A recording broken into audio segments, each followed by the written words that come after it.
Gives me great pleasure to welcome now Lincoln Hopper, who's the CEO of St Vincent's Care Services, and this is a service which is part of St Vincent's Health Australia, the largest Catholic non-profit provider of health and aged services. And Lincoln's own organisation, St Vincent's Care Services, provides services in Queensland, New South Wales and Victoria. So with deaf sign clapping, please welcome Lincoln Hopper. Thank you, Julie, and thank you everyone for the opportunity to attend your conference today. I hope you're doing well. Just in the spirit of reconciliation in Australia, celebrating Reconciliation Week, I just wanted to start by acknowledging the Aboriginal and Torres Strait Islander custodians on the land in which we meet today. And we recognise that they've occupied and cared for these lands for countless generations, and we celebrate their continuing contribution to the life of the many regions in which we live and work today. I'm joining you today from my home in Redlands in Brisbane on Quandamooka land, which coincidentally is about 1,000 kilometres from a power station in central Queensland that blew up this week. And the whole of Queensland's been experiencing intermittent power dropouts ever since. So if I suddenly disappear off the screen in the next 30 minutes, that might be one reason why. So just a quick introduction to set the scene for our chat today. As mentioned, I'm the CEO of St Vincent's Care Services. We're a Catholic, not-for-profit, aged and community service organisation that operates across the eastern seaboard of Australia, primarily in the capital cities of Brisbane, Sydney and Melbourne. Now, our name likely already gives it away, but we're part of St Vincent's Health Australia, one of Australia's largest and oldest Catholic aged care and service providers, with 3 public and 6 private hospitals, along with the 20 residential aged care homes and numerous retirement and community services that I lead. So let's dive straight in and get the big idea out there on the table. Is residential aged care any better an option than residential disability care for people living with Huntington's in Australia? And by virtue of the answer to that, how can we get government policy and practice better aligned to the actual needs of people living with Huntington's in order to best meet their needs? Well, for those who are impatient like me or like to read ahead, and at the risk of answering my own question in the opening 2 minutes of my presentation, and spoiler alert, is residential aged care better than residential disability care? Well, the answer is no, yes, and maybe. Now, in my view, there's no clear winner here, and despite the fact there absolutely should be, and I hope to explain why shortly, along with some suggestions for what we might do about it. But despite me already sounding a little ambiguous with my 3-way bet answer, or worse, coming across as pessimistic or cynical at the start of a presentation, I do sincerely want to say loud and clear that whilst challenges do exist and much needs to be done in this critically important area of specialist housing and support for people living with Huntington's, I'm still very personally hopeful for great housing and care solutions ahead. And indeed, my only interest and motivation for talking about this topic today is actually seeing this becoming reality, including within my own organisation on a much greater scale. You see, something special that St Vincent's has already been doing for many years now has been to operate a dedicated specialist housing and support service for people living with Huntington's from a purpose-built, light, bright, independent, single bedroom with ensuite and shared common space supported care facility in Auburn in Sydney's inner west. The service, known as the Sister Maria Cunningham Centre, or SMCC as we sometimes call it, is nestled within the wider St Joseph's Public Hospital campus operated by St Vincent's, which enables us to deliver a truly unique service which offers love, care and specialist support to 14 permanent residents living with Huntington's by a dedicated local team of carers and health professionals, including on-site neuroassessment and psychiatry, and wider multidisciplinary team, including physio, OT and psychology wrapped around the service. Now, the wait list is long and the financial sustainability of the service is a challenge, and we'll get into that a little later in my presentation, but the bottom line is that it works and we'd like to see more of it. And what gives us an added interesting perspective is the fact that the service is 100% funded under the Australian Government Aged Care System and not the National Disability Insurance Scheme, which is a quirk of history and some governance arrangements via our aged care facility adjoining next door as much as anything. But nonetheless, the SMCC is a very interesting real-life comparison that I see as being really relevant to today's discussion, as we discern the differences, benefits, pitfalls of these two government policy approaches, and as each seeks to offer solutions to supporting people with Huntington's outside of their home. I should also add that across St Vincent's 20 residential aged care homes in southeast Queensland, Sydney and Melbourne, there are 20 young people with disability who live permanently in an aged care setting, with 3 of these 20 people living with Huntington's. These 20 people are in an interesting counterpoint to the 14 people I mentioned earlier who currently live in the Sister Maria Cunningham Centre, and are a stark reminder of the ongoing issue and challenge of younger people living with inadequate services in inappropriate settings. Of these 20 younger people living in aged care homes, the most in any one of those homes is 3, with some being in groups of 2, and the vast majority, though, being just one person at a single location. And we'll talk about some of the impacts of these issues shortly. Now, today I'll be speaking about both the NDIS and the aged care system, and I'll do my very best to represent both, at least as we experience this through the work of the SMCC and how we have a foot in both worlds, really. But I don't claim to be an expert, and especially not in the NDIS. So please take my words with a degree of salt. And lastly, I personally don't live with Huntington's disease, nor have a family connection to it. But over many years, I've had the privilege of knowing and working alongside others living with Huntington's and their families, along with others living with a range of other complex neurological conditions. And I would never, ever want to speak for them.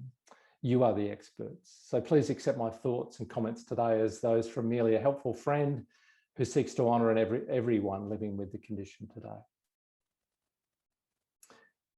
All right, so 3 areas I wanted to focus our attention for the remainder of the discussion. There's the NDIS Specialist Disability Accommodation, SDA as it's known, the NDIS Supported Independent Living, otherwise known as SIL, and also touch on residential aged care. And then also just explore some ideas to keep moving this really important agenda forward.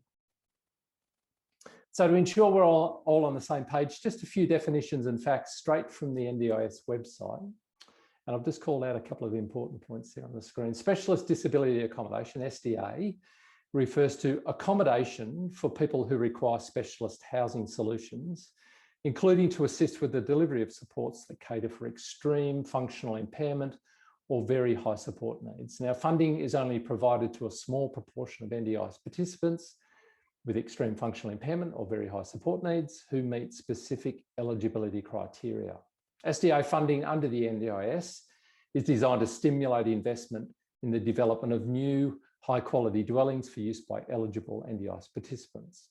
Now, SDA funding is not support services, but is instead for the homes in which these services are then delivered.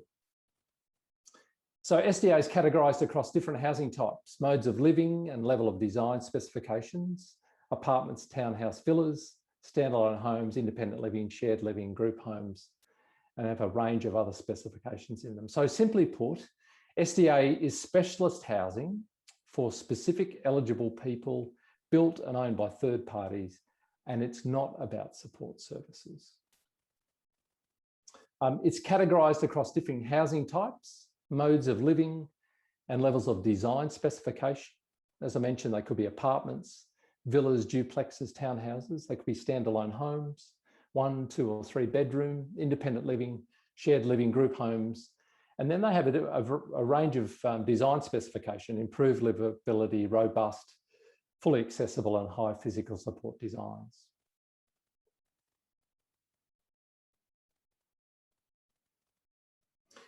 Now, SDA isn't support services, but supported independent living is.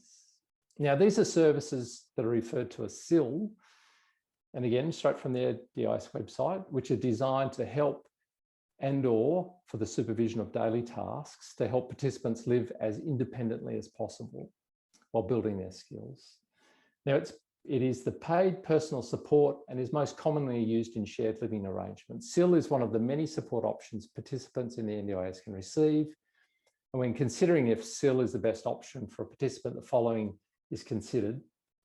They take the participant's goals for their potential home and living arrangements and the support required into account. if alternative supports may be a better option, and lastly, if the participant has significant support needs that require person-to-person supports. So simply put, SIL is specialist help and support services to help people live as independently as possible and where they have goals for their living arrangements. Now, a few years into the operation of the NDIS, there is evolution in this area, and most recently with the emergence of ILO, independent living options, as an alternate approach for some participants, which we unfortunately won't have time to discuss today, only to say that changes are certainly coming in this area of the NDIS.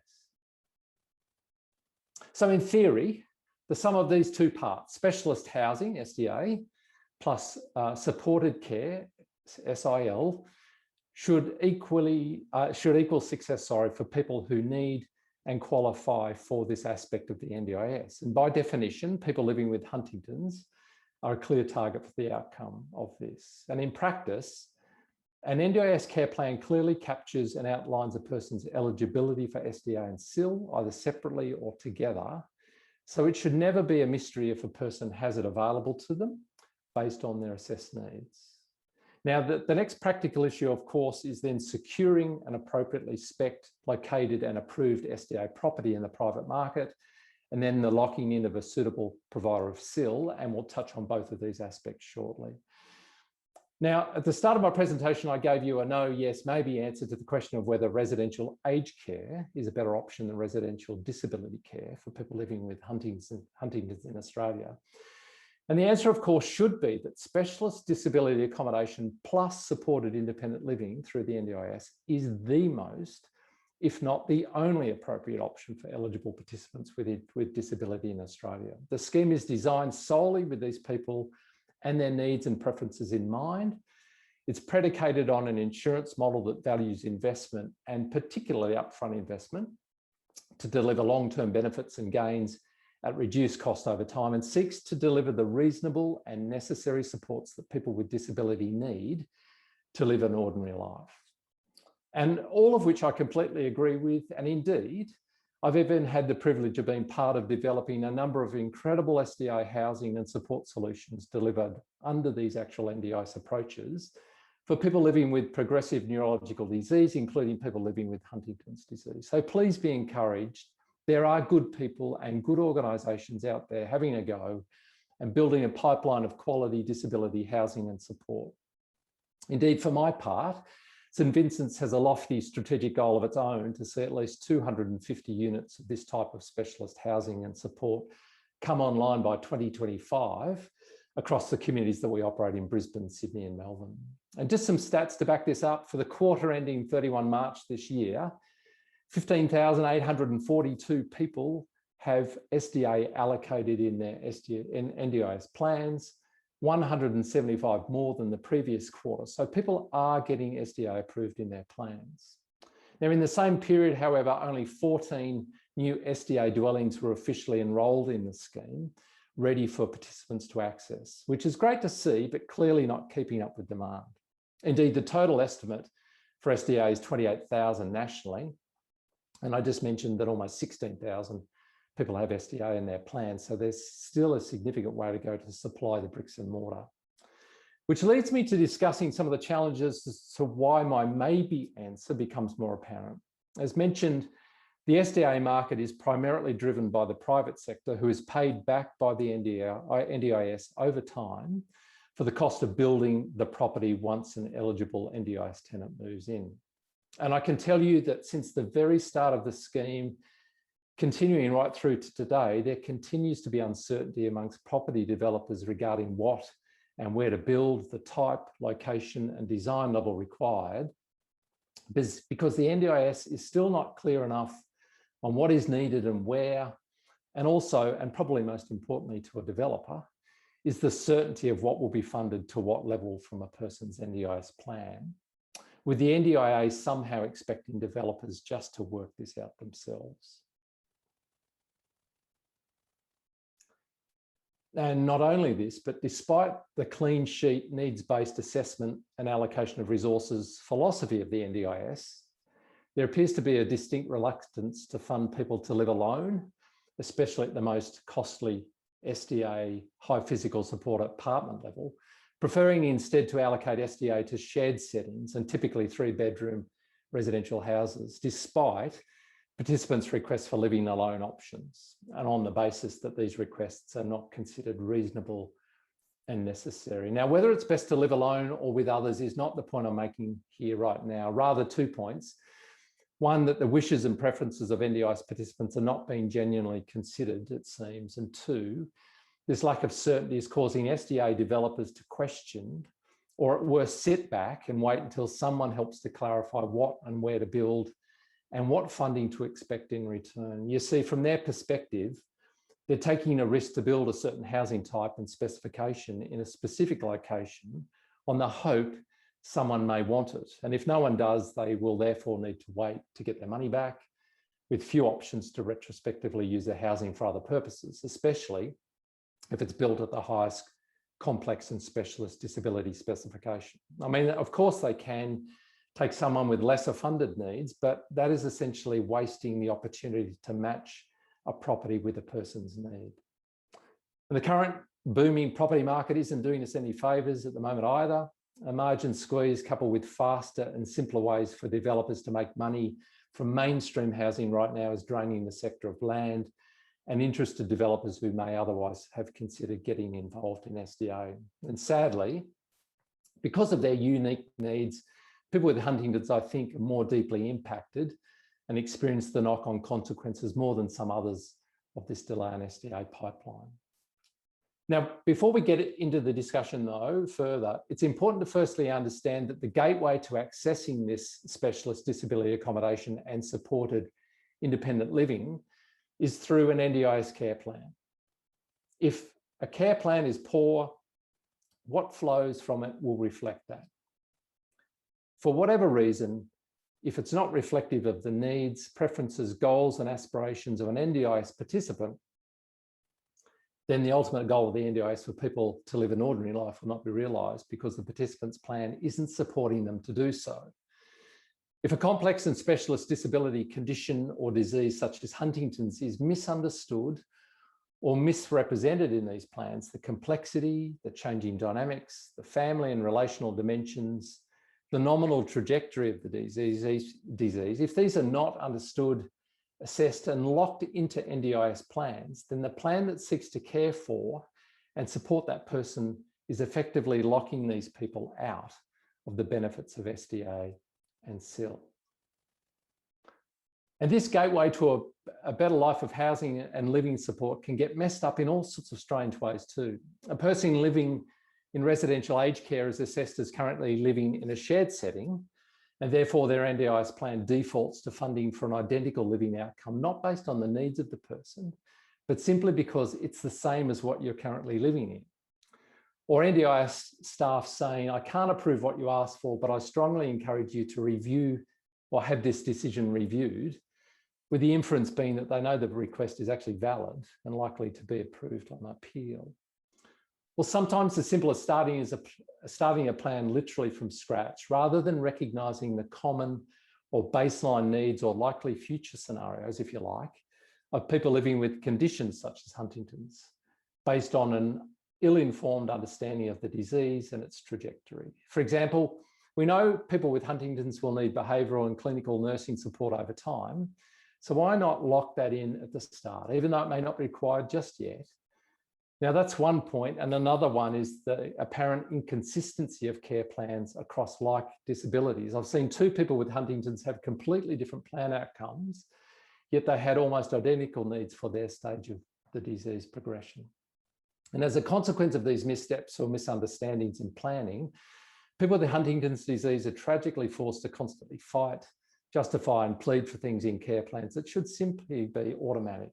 Because we know, generally speaking, what people with Huntington's will likely need access to and support with over the course of their life. And you would think that after 5 years or more now of active NDIS progress and process, there'd be a much more solid understanding of and a level of harmonising of aspects of plans for same disabilities. That's certainly not been the experience of the people I speak with. Now, the opposite risk here is, of course, a one-size-fits-all outcome, and that's not okay either. So the answer is a highly attuned assessment process that allows care plans to accurately and intimately reflect the needs of people living with Huntington's disease now and over the course of their life, so the funding and access gates can be opened for them. Now I'm aware that there are significant changes pending in this area of the NDIS through the NDIS Functional Capacity Assessment Framework that's coming online. And as part of the implementation of this framework in mid-2021, independent assessments will be required as part of the NDIS access process. And from the end of 2021, independent assessments will be required as part of the plan review process. And we wait to see the outcomes of this, although some providers I speak with are deeply concerned it will be a retrograde outcome for people, especially for people living with degenerative neurological conditions and how they're assessed by assessors without specific knowledge and experience. I think it's really important to state that I'm not here to kick anyone involved in this process of assessment and planning, but from where I stand, there really needs to be a significant uplift in assessment and planning capability to do justice for those living with complex specialist conditions. A place where all people involved are trained, experienced, and qualified to get the very best outcomes for people living with Huntington's and their special and specific circumstances. You know, why are there not Huntington specialists outright within the NDIS or amongst NDIS planning teams, or even just available to them, is beyond me. And I would suggest this step alone could make a really big difference to the assessment and planning outcomes. Knowing, for example, the difference between gradual cognitive decline or difficult behaviours, or knowing when and how things might change really, really matters. And I think it's utterly reasonable that NDIS planners should be across that level of detail and complexity that Huntington's demands of people and their families. For example, I heard a comment recently that an NDIS planner thought that a person with disability looked too well to have their plan adjusted. Pity, a month later, the person was in some real difficulty, and a more proactive, possibly predictive, or at least carefully attuned care plan may have really, really helped with that. That's what I'm talking about.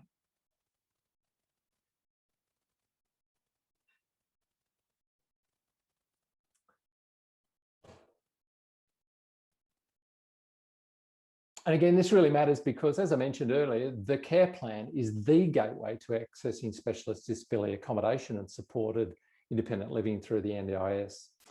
So just touching on SDA and SIL again for a minute, there are other real issues and questions to answer here about what the best form and design for people living with Huntington's disease. How can we get the lived experience of people incorporated into those designs? How can SDA play a role in keeping families together for longer and possibly even forever throughout the disease course? What is the best living scenario, alone or with others or both? Where should these be? Centrally located, scattered, in metro, regional or rural, or all? In my example, is the Sister Maria Cunningham Centre merely just one idea amongst others, or could it be a model for something greater, possibly a centre of excellence to support other satellite services? And how can we scale up what's needed and do that really quickly? And in terms for SIL, what is the best residential-based, holistic and integrated model of care for people living with Huntington's at every stage? How do we encourage providers across the board to get involved in supporting people with Huntington's, and particularly to overcome the fear and prejudice of some of them, that things they say, all is one I can handle, or they're too disruptive, that I sometimes hear from other service providers when asked to consider helping people with Huntington's? How do we ensure adequate levels of behavioural and nursing supports are recognised as reasonable and necessary and automatically incorporated up front into every NDIS Huntington's care plan? How do we build an educated, skilled and capable workforce able to meet the specialist needs of Huntington's? How do we support people in their own homes more effectively and for longer? And how do we mix and match the very best housing and care solutions to the specific choices and preferences of people living with Huntington's? So then on to residential care. As I mentioned at the start of my presentation, the Sister Maria Cunningham Centre, or SMCC, is operated by St Vincent's in Sydney, is actually governed and funded under the Commonwealth aged care system and serves 14 people. Now, SMCC is adjacent to our St Vincent's Public Hospital, as well as our mainstream residential aged care home for about 100 elderly residents along with a number of retirement living units. And I mentioned earlier that we have 3 people living with Huntington's in our mainstream residential aged care facility also. So I guess this gives me a somewhat unique insight into the response of the aged care system, both specifically and then in general, the people living with Huntington's disease. And whilst I'm so very proud of the work we do at SMC and of the incredible team there, and the feedback from our Huntington's residents and families is positive, I'm hoping today to share some of the challenges and limitations, at least as we see it, of operating a service under the banner of aged care, which likely speaks to my no, yes, maybe response earlier, as well as some issues inherent in the service itself. So firstly, the current aged care industry assessment and funding tool known as ACFI simply isn't designed nor suited to support specialist conditions such as Huntington's. The weightings in the tool favour, if that's the right word, simple activities of daily living at the expense of more complex physical, cognitive, behavioural, psychological, emotional and psychosocial aspects, and the high-end clinical support that's often required. Now, the viability of any residential aged care service depends upon cross-subsidising of various ACFI funding packages across the usually large number of residents, for example, 100 in our aged care facility versus the 15 at the Sister Maria Cunningham Centre. And at the risk of airing our dirty linen in public then, the consequential shortfall in aged care funding at SMCC that falls out of the ACFI aged care assessment that we're required to follow costs St Vincent's upwards of $500,000 a year to keep the centre going. And being part of the St Vincent's group and co-located with other supports and specialities really helps us a lot to deliver this service in light of that. Now, for all the challenges I mentioned earlier about the NDIS, funding on the whole is more adequate there than for aged care, and so it should be, because arguably the needs are greater. For example, equipment under the NDIS is a funded item, whereas aged care providers are expected to self-fund anything needed on the basis, I presume, that very little will be required. And it certainly gets interesting when we really recently needed to self-fund a $17,000 motorised chair for an aged care resident of ours. And SIL, as I mentioned, is definitely more adequately funded than ACFI, no question. But then again, only to the extent that the SIL accurately reflects the person's needs, as we discussed earlier. And for Huntington's, this requires behavioural and clinical nursing support, which is often a common service aspect in aged care, and why most people with Huntington's currently come into aged care, I suspect, apart from the lack of access to SDA properties where they actually might be needed. SMCC is also really quite tough administratively speaking with aged care funding and compliance for participants who, I should also point out, are registered participants of the NDIS. So we're required to be fluent in both languages and maintain dual administrative and governance regimes. Lastly, due to the specialised nature of the SMCC, assessors from the Aged Care Quality Safety Commission struggle to understand nor have the expertise to assess effective standards compliance, which is really frustrating and takes time and resources for us to manage. But stepping outside of SMC for a minute and thinking about residential aged care more broadly, and generally speaking, as a place for people living with Huntington's, the average age of people in residential aged care is increasing, with an average age now in Australia of 85 years. And I know how incredibly confronting for the individual and families of the person living with Huntington's it must be to live alongside others in that environment. The activities of that environment are surprisingly designed for older people and not suitable for younger people. The lack of age-appropriate social activities and interaction can be isolating and does not provide meaningful or fulfillment to their day. Many young people are the only person like themselves in the facility, groups of one, if you will.